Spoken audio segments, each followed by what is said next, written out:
আজ শনিবার 10 মে 2025 তারিখে উপদেষ্টা পরিষদের এক বিশেষ সভা অনুষ্ঠিত হয়। সভায় আন্তর্জাতিক অপরাধ ট্রাইব্যুনাল আইনের সংশোধনী অনুমোদিত হয়েছে। সংশোধনী অনুযায়ী আন্তর্জাতিক অপরাধ ট্রাইব্যুনাল কোনো রাজনৈতিক দল, তার অঙ্গ সংগঠন বা সমর্থক গোষ্ঠীকে শাস্তি দিতে পারবে।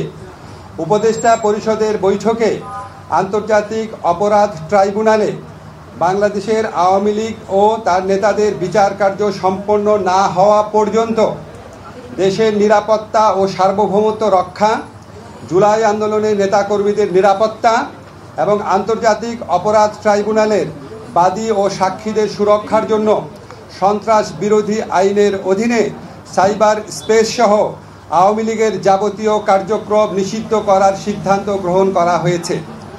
এ বিষয়ে প্রয়োজনীয় পরিপত্র পরবর্তী কর্মদিবসে জারি করা হবে।